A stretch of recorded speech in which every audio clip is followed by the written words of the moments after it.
შემოსავლების სამსახურის 2025 წელი ნაერთი ბიუჯეტის საგადასახადო შემოსავლების სრულად შესრულდა და 11 თვეში მობილიზებულმა თანხებმა 23 მილიარდ ლარს გადააჭარბა. ხოლო დამატებითი ღირებულების გადასახადის ავტომატური დაბრუნების პროგრამით ბიზნესს 2 მილიარდ ლარზე მეტი დაუბრუნდა. რაც აჩვენებს ეს მონაცემები და როგორ აფასებს შემოსავლების სამსახური წლის შედეგებს ამ საკითხებზე შემოსავლების სამსახურის მეთოდოლოგიის დეპარტამენტის უფროსთან ლევან გებუაძესთან ერთად ვისაუბრებთ. მოგესალმებით, ძალიან დიდი მადლობა გაცემის სტუმრობისთვის. ისე გამოვიდა, რომ მაქსიმალურად ვცდილობთ, რომ ყველა უწყების მიმართულებით რა სურათი გვაქვს ვაჩვენოთ მაყურებელს. შემოსავლების სამსახური მთელი წლის განმავლობაში ჩვენ ძალიან აქტიურად თანამშრომლობდით სხვადასხვა სიახლეებთან მიმართებაში, სხვადასხვა ახალ რეგულაციასა თუ საკითხთან დაკავშირებით და საინტერესოა წლის ბოლოს თავად შემოსავლების სამსახური როგორ აფასებს საკუთარ შედეგებს. თქვენი შედეგები ითვლება რეალურად ამოღებული გადასახადის ოდენობით. სწორედ ამიტომ საინტერესოა რამდენად მოახერხეთ მე ხომ მაყურებელს გავაცანით 11 თვის მონაცემების საერთო ჯამში რა ტენდენცია ჩანს 12 თვის მონაცემებით გადავაჭარბებთ დაგეგმილ საგადასახადო შემოსავლებს. მოგესალმებით კიდევ ერთხელ, სწორედ ბრძანეთ, რომ პირველ რიგში ჩვენი ეფექტიანობა განისაზღვრება მობილიზებული გადასახადებით. ფისკალურ ნაწილში მინდა გითხრათ, რომ შესრულებული არის უკვე გუშინდელი დღის მდგომარეობით და უკვე დღევანდელი და ხვალინდელი დღე გადაჭარბებით შესრულება გვექნება ფისკალურ ნაწილში და ამ მხრივ ჩვენ ვთვლით, რომ პოზიტიური წელი ჰქონდა როგორც გადასახადის განამხილებს საგადასახადო საბაჟო მიმართულებით, ასევე ქვეყანას ფისკალური მაჩვენებლების მობილიზების კუთხით. სწორად აღნიშნეთ ასევე, რომ იყო უპრეცედენტო დიდი მაჩვენებელი ზედმეტად გადახდელი დამატებული ღირებულების გადასახადი დაბრუნებული გადამხდელებისათვის 2 მილიარდ 650 მილიონს გადააჭარბა გუშინდელი დღის ჩათვლით და დღეს დახვალ კიდე ეს ციფრი გაიზრდება. მაშინ როდესაც გასულ წელს 2 მილიარდ 480 მილიონი ლარი შეადგენდა. ანუ ამ ხრივაც არის ძალიან დიდი მხარდაჭერა ბიზნესისათვის, რომ მათ ავტომატურ რეჟიმში მოგეხსენებათ ერთი დღის ვადაში უბრუნდებათ ზედმეტად გადახდელი თანხები ყოველგვარი ბიუროკრატიული პროცესების გარეშე. გქონდათ საშუალება შეხვედროთ ბიზნეს, როგორი იყო 2025 წელი თქვენი და მათი თანამშრომლობის კუთხით, რა ძირითად საკითხებს გამოყოფდით, რომელთა გადაჭრაც ერთობლივად მოახერხეთ და მე აუცილებლად მინდა ვისაუბროთ იმაზეც, რა ძირითადი თემებია, რომლის ირგვლივაც ბიზნესისთვის ერთგვარად მხარდამჭერი იყავით. კი ბატონო, ჩვენ შემაჯამებელი შეხვედრა 2025 წლის ჰქონდა ბიზნესთან, დაინტერესებულ მხარეებთან, ჩვენ პარტნიორებთან, რომელსაც ესწრებოდნენ ასევე პარლამენტის წევრები, ფინანსთა მინისტრი უძღვებოდა შეხვედრას, შემოსავლების სამსახურის უფროსი და შევაჯამეთ მნიშვნელოვანი საგადასახადო და საბაჟო მიმართულებები. გამოყოფდი საგადასახადო მიმართულებებში ისეთ საკითხებს, როგორც არის მაგალითად მცირე ბიზნესისათვის ავტომატური დეკლარირების პროცესის დანერგვა, რომელიც იანვარში დაინერგა და აღნიშნული პროცესის განვითარება გრძელდება და მომავალშიც გაგრძელდება არა მარტო მცირე ბიზნესისათვის, არამედ სხვა გადასახადებსაც შევეხებით. საგადასახადო დოკუმენტი იქნა 2025 წელს არადღეგეს გადასახადის განამხდელებისათვის იმპლემენტირებული, რომელსაც გამოწერენ მომსახურებაზე. მოგეხსენება დეგეს განამხდელებს აქვს საშუალება ანგარიში ფაქტურის გამოწერის, ხოლო არადღეგეს განამხდელებს მხოლოდ სასაქონლო ზენადობები ჰქონდა და დაემატა ასევე საგადასახადო დოკუმენტი, რომლითაც მარტივად შეუძლიათ განხორციელებულ ოპერაციაზე მომსახურებაზე შეადგინონ ეს დოკუმენტი.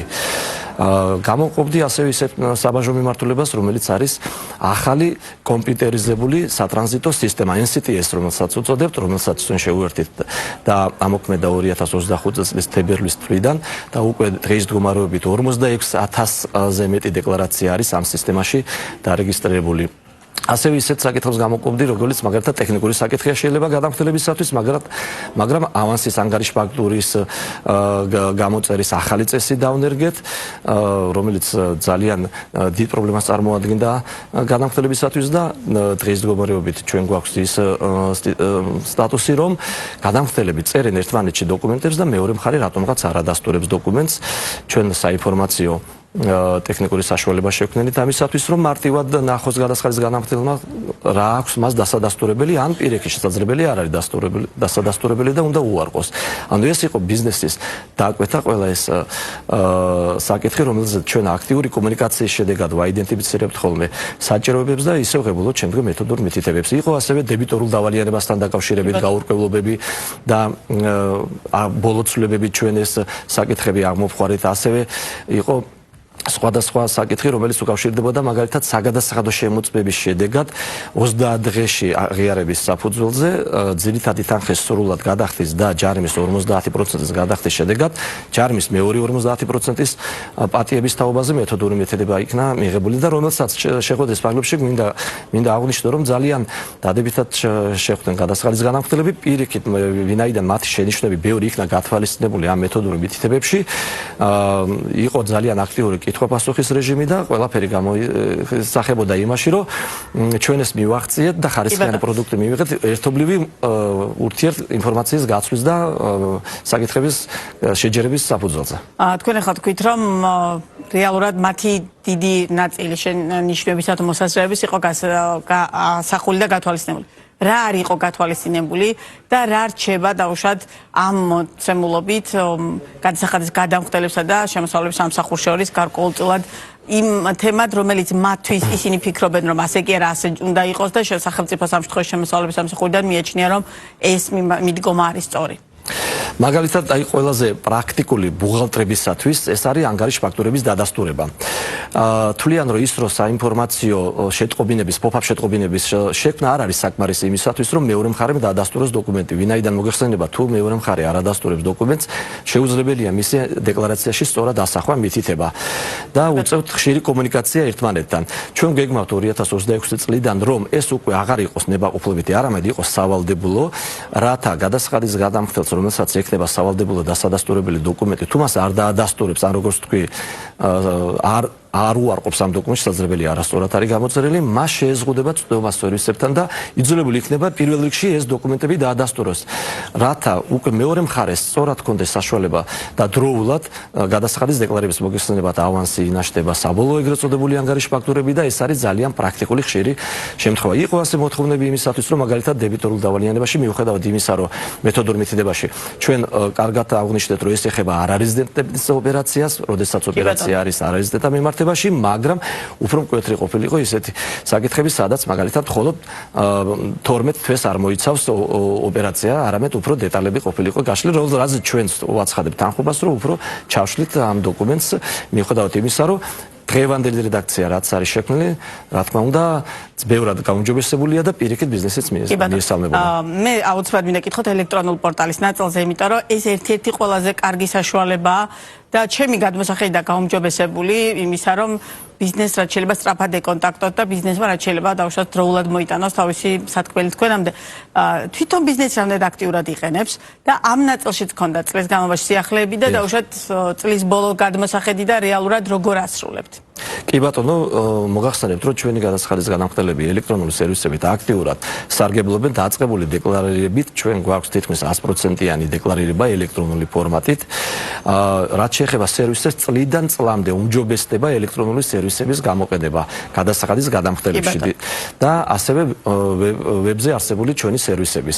ანუ ჩვენ გვაქვს ორი სახის სერვისები, რომელსაც ავტორიზაცია არ ჭირდება, ანუ ვებგვერდზე არსებული სერვისები, მათ შორის კალკულატორები, სამი ახალი კალკულატორი დავამატეთ. ასევე ის სერვისები, რომლებიც ავტორიზაცია სჭირდება, რომელსაც და გადასახადის განამხდელი მოგმართავს ამა თუ იმ სერვისის მიღების მიზნით. მოგეხსენება, ჩვენ გვაქვს 450-ზე მეტი 500-მდე სერვისი, რომელსაც შეუძლია ელექტრონულად, რა თქმა უნდა, მიიღონ ელექტრონულად და ამ მიმართულებით ჩვენ რა თქმა უნდა მომავალშიც გავაგრძელებთ მუშაობას და მათ შორის რაც თავარია, რომ პასუხების გაცემა მათზე დღის მდგომარეობით 40% გვაქვს ავტო პლუს რეჟიმი, ეს ნიშნავს იმას, რომ გადამხდელი რო აინიცირებს განცხადებას, მასზე პასუხი მოსდის წუთებში, მაქსიმუმ 2 წუთში ავტომატურად ადამიანური რესურსების ჩართულობის გარეშე და ჩვენ ამ მიმართულებას მომავალშიც გავაგრძელებთ. აქეთ ძალიან მნიშვნელოვანი დეტალია. ის რომ დაუშვათ ამ მოცულობით პასუხს ავტომატურად იღებს და არ არის კონკრეტულად ადამიანი ჩართული. ეს გარკვეულწილად რაიმე ტიპის დაბრკოლებას აქამდე არსებული პრაქტიკის მიხედვით ქმნის თუ არა, დაუშვათ ჭირდება თუ არა გადასახადის გადამხდელს უფრო მეტი დეტალიზება ამ თუ იმ საკითხთან მიმართებაში და რამდენად შეუძლია ეს ელექტრონულ სისტემას შეყვეს მერე უკვე გადასახადის გადამხდელს, თუ დაუშვათ ეს არ არის ამ პრაქტიკის გათვალისწინებით დაუშვათ იმ მასშტაბის საკითხი ისეთი მოცულობის ოდენობა, რომ დაუშვათ ავტომატურმა პასუხის გამცემა ეს ვერ უზრუნველყოს. მოგახსენებთ, ჩვენ ამით არ შემოფარგლებით, რა თქმა უნდა, ჩვენ ავტომატური პასუხი გვაგენერირებული ისეთ საკითხებზე, რომელიც უკავშირდება ბაზაში, ჩვენს ბაზაში, მაგალითად, რეგისტრაციის სტატუსებს, სხვადასხვა პერიოდის შემოსავლებს, ინფორმაციის გამოთხოვას, რომელსაც არ ჭირდება რაიმე დამუშავება, იმიტომ რომ ყველაფერი ისედაც ელექტრონულ ბაზებშია. სისტემა ხედავს მოთხოვნას, აგენერირებს პასუხს არსებული რეგისტრაციის ბაზის მონაცემებზე და უგზავნის გადასახადის გადამხდელებს. რაც შეეხება კომუნიკაციას, აქ არ არის საუბარი ისეთ კომუნიკაციაზე, რომ ავტოპლუს რეჟიმში გავცემთ ყველაფერზე. ხო, მე როგორც თქვი, დღეს მდგომარეობით 40%-ს არ აჭარბებს და ამ მიმართულებით ჩვენ გავსდით.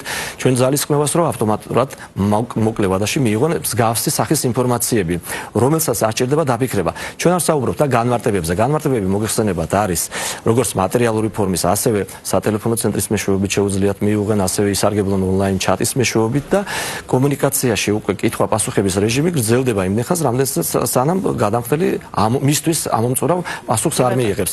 ანუ ავტოპლუსი ვახსენებ მხოლოდ იმ ნაწილში განცხადებების, სადაც სისტემიდან არის წამოსაღები რაღაც მონაცემები, იქნება ეს რეგისტრაციის მონაცემები თუ შემოსავლებზე ინფორმაცია თავის თავზე, რა თქმა უნდა. კი ბატონო, თვითონ ურთიერთობის გათვალისწინებით, რაცაც აჩვენებს 2025 წელი, ბიზნესს ქონდა თუ აქვს თუ არა კიდევ რაღაც დამატებითი კითხვა, რომელთან მიმართებაშიც მოგიწევთ მუშაობა და ურთიერთსაქმიანობა ამ ნაწილში. რა თქმა უნდა, არაერთი მიმართულება იქნა დაყენებული, რომელზეც ამ შეხვედრიდან გამომდინარე იქნა დაყენებული, რომელზეც ჩვენ რა თქმა უნდა დავპირდით, რომ დავამუშავებთ და დაუბრუნდებით უკვე შესაბამისი პასუხებით, გვექნება კომუნიკაცია. ჩვენ აღნიშნული ფორმატი გვაქვს, ასევე შეხვედრების სივრცე გვაქვს ჩვენს ვებგვერდზე, სადაც ნებისმიერ საკითხთან დაკავშირებით თუ ბიზნეს აინტერესებს გნებავთ ონლაინ შეხვედრა, შეგვიძლია დაგვიკვეთონ შეხვედრა, ჩვენ ამ შეხვედრას დავორგანიზებთ და უკვე დისტანციურად წარიმართება ეს შეხვედრები, ასევე ხდება წინასწარი რეგისტრაციებიც საკითხების, უკვე შემდგომ განთავსდება მასალა, საპრეზენტაციო მასალა, რომელსაც ვაცნობთ ხოლმე გადასახადის განამხდელებს, მათ აქვთ ამის საშუალება, რომ იხილონ უკვე ჩატარებულ თემებთან და შეხვედრებთან დაკავშირებით გარკვეული მასალები, ესე რომ ეს ფორმატი არის ძალიან ღია, ჩვენ ძალიან დიდ მნიშვნელობას ვანიჭებთ კომუნიკაციას ბიზნესთან, რომ სწორად გავიგოთ მათი სატკივარი, ესე ვთქვა და მასზე სწორი რეაგირება განვახორციელეთ. ჩვენ 2025 წელს 11 ონლაინ შეხვედრა ჩავატარეთ, 2700 განამხდელი ესწრებოდა ამ შეხვედრას და ძალიან აქტიურ რეჟიმში ვაპირებთ ამ პროცესის გაგრძელებას ბიზნესთან. ძალიან დიდი მადლობა სტუმრობისთვის, მთელი წლის განმავლობაში აქტიური თანამშრომლობისთვის და მე იმედი მაქვს, რომ ჩვენ ეს აქტიური თანამშრომლობა გაგრძელდება 2026 წელსაც და განამხდელებს ყველა იმ ინფორმაციას მივაწვდით, რომელიც თქვენი საშუალებით, რომელიც ამათ თუ მიმართულებით ახალი რეგულაცია იქნება თუ საჭირო იმ კონკრეტული რაღაც პერიოდისთვის გადახდის ნაწილში აუცილებელი ინფორმაცია, ბიზნეს პარტნიორი აქტიურად ითანამშრომლებს კლავაც თქვენთან. ძალიან დიდი მადლობა. დიდი მადლობა მოწვევისთვის.